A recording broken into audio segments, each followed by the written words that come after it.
Bienvenidos a la parte 4 de esta clase. En la parte anterior terminamos con esta pregunta. En una persona de pie, ¿por qué será que la perfusión es mayor en las bases? ¿Cuál será el rol de la presión transmural? Para contestar esta pregunta, imaginamos este modelo de pulmón de aproximadamente 40 centímetros de altura con el tronco principal de la arteria pulmonar atravesándolo por la mitad en un individuo de pie. Sabemos que la presión media de la arteria pulmonar es de aproximadamente 15 milímetros de mercurio, lo que en centímetros de agua es 20 centímetros de agua. Del lado venoso del lecho vascular pulmonar, tenemos las venas pulmonares con una presión media de 7,5 milímetros de mercurio, lo que en centímetros de agua es 10 centímetros de agua. Ahora bien, vamos a analizar cómo es la presión intraluminal de los vasos sanguíneos que se encuentran cerca del ápice pulmonar. Vemos que estos se encuentran aproximadamente 20 centímetros por encima de la arteria pulmonar y por lo tanto no cuentan con la contribución de la columna líquida correspondiente a esos 20 centímetros para su presión intraluminal. Entonces, ¿cuál es la presión intraluminal de los vasos sanguíneos que se encuentran cerca del ápice pulmonar? Y esa presión va a ser de 20 centímetros de agua menos, considerando también que la densidad de la sangre es similar a la del agua. Es decir, que la presión intraluminal de los vasos sanguíneos cerca del ápice pulmonar va a ser de aproximadamente 0 centímetros de agua. Ahora bien, que este valor no te asuste. Recordá lo que aprendiste en el módulo de fisiología cardiovascular. La manera en la que reportamos las presiones medidas dentro de los vasos sanguíneos es considerando como referencia a la presión atmosférica, es decir, 760 milímetros de mercurio. Ese va a ser nuestro valor cero. Así que cuando decimos que la presión intraluminal de los vasos sanguíneos cerca del ápice pulmonar es de 0 centímetros de agua, no estamos diciendo que no tienen presión, sino que el valor absoluto de esa presión intraluminal es similar a la de la presión atmosférica. Ahora vamos a analizar cómo es la presión intraluminal de los vasos sanguíneos que se encuentran cerca de la base pulmonar. Vemos que estos se encuentran aproximadamente 20 centímetros por debajo de la arteria pulmonar y por lo tanto cuentan con la contribución adicional de la columna líquida correspondiente a esos 20 centímetros para su presión intraluminal. Es decir, que la presión intraluminal de los vasos sanguíneos cerca de la base pulmonar va a ser de aproximadamente 40 centímetros de agua. Es decir, los 20 centímetros de agua de la presión media de la arteria pulmonar principal, más la contribución de la presión hidrostática de los 20 centímetros adicionales, considerando también que la densidad de la sangre es similar a la del agua. Ahora, les hago una pregunta. ¿Cuál va a ser la presión del lado venoso del lecho vascular pulmonar en cada región? ¿Hay en esta figura alguna pista? Sí, hay una pista. ¿La ves? ¿Cuál es el gradiente de presión entre la arteria y la vena pulmonar en este circuito? Acá vemos que en el sector medio hay 20 centímetros de agua del lado arterial y 10 centímetros de agua del lado venoso. Es decir, que la diferencia de presión entre la arteria y la vena pulmonar acá es de 10 centímetros de agua. ¿Y cómo es la configuración de las tres ramas de este circuito? ¿Son vasos en serie o son vasos en paralelo?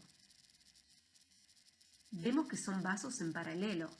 Entonces, ¿cómo va a ser la diferencia de presión entre el extremo arterial y el extremo venoso de cada una de estas ramas? Van a ser iguales, es decir, que la diferencia de presión entre el extremo arterial y el extremo venoso de cada una de estas tres ramas va a ser de 10 centímetros de agua. Por lo tanto, en el ápice, la presión media del lado venoso del lecho vascular pulmonar va a ser de menos 10 centímetros de agua y en la base va a ser de más 30 centímetros de agua. Recuerden que no te asuste esta presión negativa de los menos 10 centímetros de agua en el ápice. Simplemente indica que la presión absoluta va a ser de 10 centímetros de agua por debajo de la presión atmosférica. Ahora bien, dijimos que en el circuito vascular pulmonar cobra relevancia la presión transmural respecto a la posición del vaso en el campo gravitatorio en un individuo de pie. Como en esta clase estamos estudiando la relación ventilación-perfusión, nos interesa analizar los capilares alveolares y no tanto los extraalveolares. Es decir, que nos interesa analizar los capilares que están en contacto con los alveolos pulmonares. Y en estos capilares, ¿cuál va a ser la presión extraluminal que determina la presión transmural de estos vasos? La presión alveolar, ¿no es cierto? Dijimos antes que la presión alveolar es negativa en inspiración, positiva en expiración y cero en ausencia de flujo. Para simplificar nuestro análisis, nuevamente vamos a volver a considerar situaciones en las que la presión alveolar es cero, es decir, en ausencia de flujo. Empecemos con los capilares alveolares en la región apical. ¿Cómo es la presión transmural en esta región? Siempre que el vaso esté en contacto con el alveolo, la presión extraluminal va a ser la presión alveolar, es decir, 0 centímetros de agua. ¿Y cuál va a ser la presión intraluminal? En el extremo arterial del capilar pulmonar, la presión es de 0 centímetros de agua, mientras que en el extremo venoso del capilar pulmonar, la presión es de menos 10 centímetros de agua. Es decir, que la presión transmural a lo largo del capilar pulmonar va a ir entre 0 y menos 10 centímetros de agua. ¿Y qué pasaba cuando la presión transmural era negativa? Se colapsaba el vaso, ¿no es cierto? Eso mismo pasa acá. Yendo más hacia el extremo venoso del vaso, disminuye su radio tendiendo al colapso. Este menor radio vascular en los capilares apicales determina una mayor resistencia vascular. Recordando, como dijimos antes, que la diferencia de presión a través de todas las ramas vasculares en paralelo es la misma, en este caso 10 centímetros de agua, esta mayor resistencia de los capilares apicales generará un menor flujo en esta región, en comparación a las demás ramas en paralelo.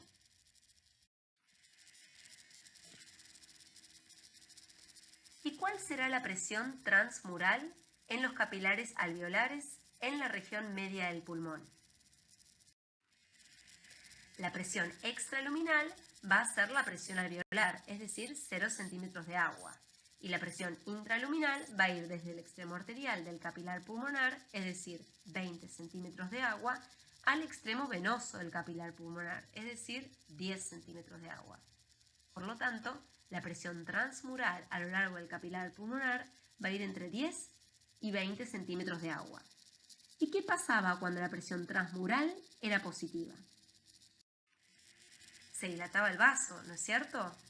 Eso mismo pasa acá. El capilar alveolar se dilata, aumentando su radio y disminuyendo su resistencia vascular. Dado que la diferencia de presión a través de todas las ramas vasculares en paralelo es la misma, es decir, 10 centímetros de agua, esta menor resistencia de los capilares medios del pulmón generará un mayor flujo en esta región, en comparación, por ejemplo, a las ramas en paralelo de la región apical. Por último, ¿cuál será la presión transmural en los capilares alveolares en la región basal del pulmón? La presión extraluminal va a ser la presión alveolar, es decir, 0 centímetros de agua. Y la presión intraluminal va a ir desde el extremo arterial del capilar pulmonar, es decir, 40 centímetros de agua, al extremo venoso del capilar pulmonar, es decir, 30 centímetros de agua. Por lo tanto, la presión transmural a lo largo del capilar pulmonar va a ir entre 40 y 30 centímetros de agua. Como consecuencia de esta presión transmural positiva, se dilata el vaso. Es decir, aumenta el radio del vaso y disminuye su resistencia vascular. Nuevamente, dado que la diferencia de presión a través de todas las ramas vasculares en paralelo es la misma, es decir, 10 centímetros de agua, esta menor resistencia en los capilares basales del pulmón generará un mayor flujo en esta región en comparación con las demás regiones. Es decir, que además de demostrar experimentalmente que la perfusión aumenta hacia las bases, tenemos un razonamiento que nos permite explicar estas diferencias regionales.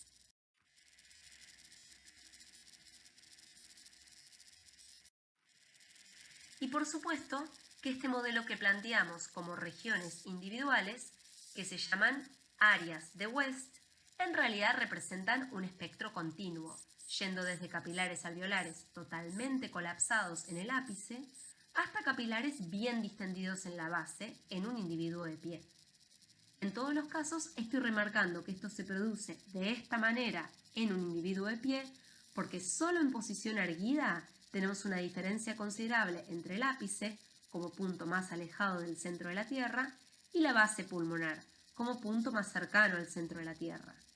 Si yo analizara a una persona que está haciendo la vertical, se seguiría presentando este mismo fenómeno, pero al revés. El ápice sería la región mejor ventilada y mejor perfundida, ya que sería el punto más cercano al centro de la Tierra. Y si analizara a una persona acostada sobre su espalda, estos fenómenos también se presentarían, pero en menor medida, ya que la diferencia de altura en el campo gravitatorio de las distintas regiones pulmonares sería mucho menor, por lo que las diferencias regionales en la ventilación y en la perfusión también serían menores. Es decir, en este caso, los alvéolos de la región dorsal tendrían una ventilación y una perfusión ligeramente mayores que los de la región ventral. Ahora bien, sabemos que la ventilación aumenta hacia las bases pulmonares y que la perfusión también aumenta hacia las bases pulmonares. ¿Cómo pensás que va a ser la relación BQ? ¿Aumentará también hacia las bases? ¿No? Por el contrario, vemos que no. La relación BQ no aumenta hacia las bases, sino todo lo contrario. Aumenta hacia el vértice. ¿Pero cómo puede ser?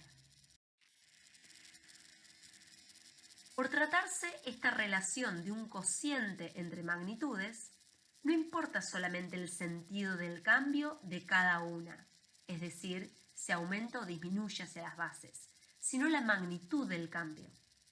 Si ambas magnitudes aumentaran proporcionalmente hacia las bases, la relación BQ sería constante a lo largo de todo el pulmón. Si la ventilación aumentara hacia las bases en mayor magnitud que la perfusión, entonces sí, la relación BQ aumentaría hacia las bases. Sin embargo, lo que sucede es que la ventilación aumenta hacia las bases en menor magnitud que la perfusión.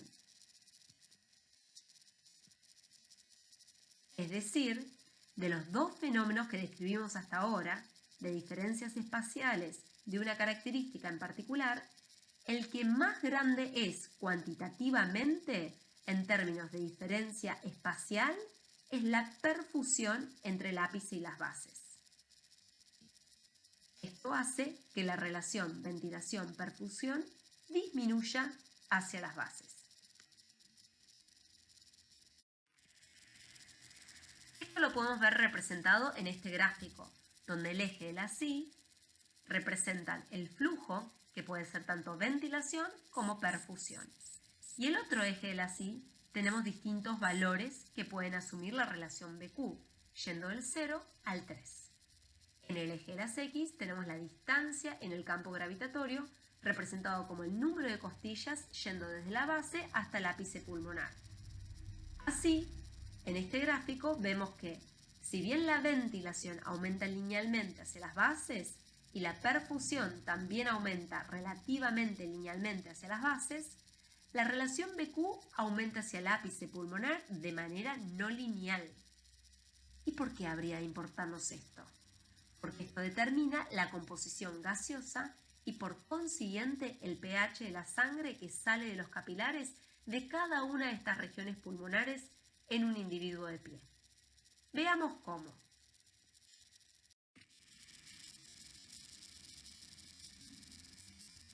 Este es un gráfico donde se representan las presiones parciales de dióxido de carbono y oxígeno en un medio. Como ven, como punto de referencia colocamos los valores de dióxido de carbono y oxígeno correspondientes a una muestra estándar de sangre arterial, es decir, 40 milímetros de mercurio de dióxido de carbono y aproximadamente 100 milímetros de mercurio de oxígeno.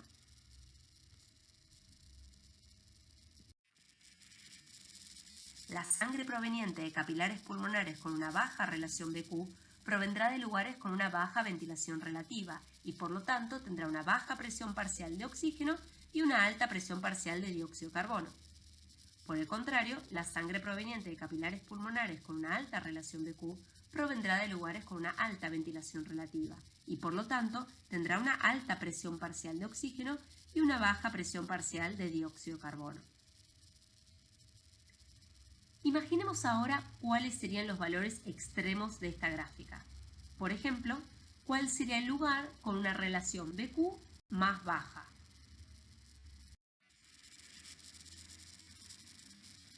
Y probablemente un territorio vascular que esté perfundido pero que no esté ventilado, por ejemplo, el tronco de la arteria pulmonar. En el tronco de la arteria pulmonar principal la ventilación va a ser 0. Por consiguiente, la relación BQ va a ser 0. ¿Cómo será la composición gasométrica de la sangre que sale de este territorio con una relación BQ de 0? Y la presión parcial de dióxido de carbono va a ser muy alta y la de oxígeno va a ser muy baja.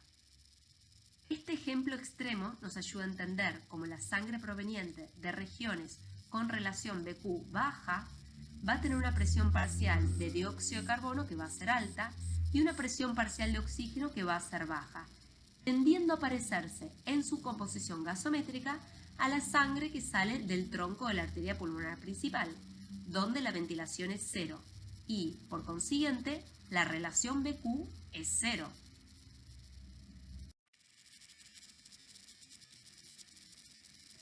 Y en el otro extremo, ¿cuál sería el lugar con relación BQ más alta? Y probablemente un territorio que esté ventilado, pero que no esté perfundido. Por ejemplo, la tráquea. En la tráquea, la sangre que realiza hematosis va a ser 0. Por consiguiente, la relación BQ va a ser infinita.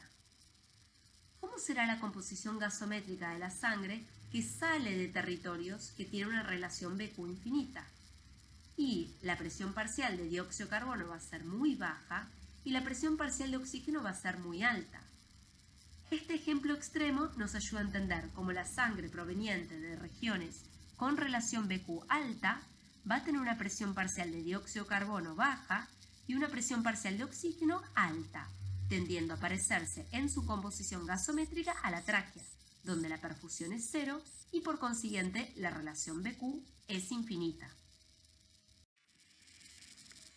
En un individuo de pie, ¿de dónde provendrá la sangre con características gasométricas más parecidas a las del tronco de la arteria pulmonar, es decir, con una baja relación BQ? ¿Vendrá del ápice o de la base? De la base, ¿no es cierto? Porque, como dijimos antes, si bien la ventilación y la perfusión ambas aumentan hacia las bases, la relación BQ disminuye hacia la base. De modo similar, ¿de dónde provendrá la sangre con características gasométricas más parecidas a las de la tráquea, es decir, con una alta relación BQ? ¿Vendrá del ápice o de la base? Del ápice, ¿no es cierto? Porque, como dijimos antes, si bien la ventilación y la perfusión ambas aumentan hacia las bases, la relación BQ aumenta hacia el ápice. De este modo, podemos imaginar este gráfico como un continuo de pares de presiones parciales de dióxido de carbono y oxígeno, que representan las distintas composiciones gasométricas de la sangre proveniente de los capilares pulmonares de diferentes alturas pulmonares en un individuo de pie, yendo desde regiones con relación BQ baja hasta regiones con relación BQ alta.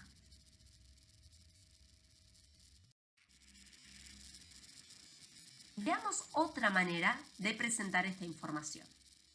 Este es un esquema del pulmón y del impacto de las diferencias regionales en la relación BQ en un individuo de pie. Encontramos que la relación BQ es máxima cerca del ápice, siendo de 3.3, es mínima en la base, siendo de 0.6, y es de un valor de 1 en la región media del pulmón. Habitualmente, como el pulmón tiene una forma de aproximadamente triangular, es decir, que tiene más unidades funcionales en la base que en el ápice, la relación BQ total del pulmón se parece más a la de la base que la del ápice, siendo el valor de la relación BQ total más o menos 0.8. partir de este esquema aprovecho para hacerte dos preguntas.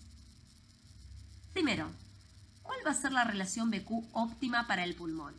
Es decir, aquella relación BQ de máxima eficiencia, donde se aproveche al máximo ambos recursos. Sería una relación BQ igual a 1, ¿no es cierto? Donde no haya ni ventilación en exceso ni perfusión en exceso, sino que se ventile y se perfunda de manera justa y necesaria para garantizar el encuentro de ambas variables que permite la hematosis, garantizando una máxima eficiencia de la relación BQ y donde se aprovecha al máximo ambos recursos. Segunda pregunta. ¿Vos considerarías que la relación BQ tiene valor como medida global de cómo es la ventilación y la perfusión en todo el pulmón? ¿O considerarías que es una medida local? Una manera de contestar esta pregunta es imaginar una situación en la que se presenta una obstrucción de la vía aérea que impide completamente la ventilación de un pulmón, que sin embargo tiene una perfusión adecuada, y que de forma simultánea esta obstrucción de la vía aérea en un pulmón se presenta a la vez con un coágulo en el pulmón contralateral que impide completamente el flujo sanguíneo en ese pulmón, que sin embargo presenta una ventilación adecuada.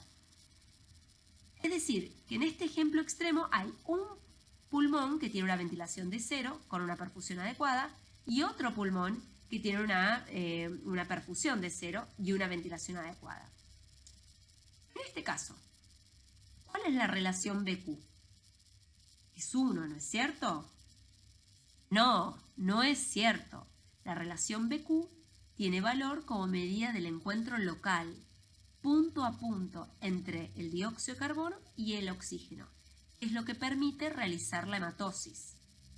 En este ejemplo extremo que dimos recién hay un pulmón con una ventilación de 0 con perfusión adecuada y hay otro pulmón con una perfusión de 0 y con ventilación adecuada. Pero no es correcto decir que la relación BQ es 1, sino que todo lo contrario, esta es una situación que no es compatible con la vida, ya que no hay un encuentro local de ventilación y de perfusión, por lo tanto, no es posible la hematosis. En conclusión, la relación BQ es una medida local que da cuenta del encuentro regional punto a punto de la ventilación y la perfusión, garantizando la hematosis. Volviendo a este esquema, ¿cómo imaginás que estará la presión parcial del oxígeno y del dióxido de carbono en la sangre proveniente de regiones de alta relación BQ en el ápice? Probablemente la presión parcial de oxígeno sea muy alta y la de dióxido de carbono sea muy baja. Y efectivamente constatamos que esto es cierto. ¿Y cómo será el pH de la sangre proveniente de estas regiones con una relación BQ alta? ¿Va a ser más ácido o va a ser más básico? Va a ser más básico, ¿no es cierto? Porque la presión parcial de dióxido de carbono es baja. Y efectivamente, la sangre proveniente de estas regiones con una alta relación BQ puede tener un pH de 7,50, 7,55, por ejemplo. ¿Y cómo imaginás que estará la presión parcial de oxígeno y de dióxido de carbono de la sangre proveniente de regiones con una baja relación BQ, provenientes de las bases pulmonares? Probablemente la presión parcial de oxígeno sea muy baja y la de dióxido de carbono sea muy alta. Y efectivamente constatamos que esto es cierto. ¿Y cómo será el pH de la sangre proveniente de regiones con una relación BQ baja? ¿Será más ácido o será más básico? Más ácido, ¿no es cierto? Y efectivamente la sangre proveniente de estas regiones con una baja relación BQ puede tener un pH de, por ejemplo, 7,35, ¿sí? Porque está asociado a estas altas presiones parciales de dióxido de carbono.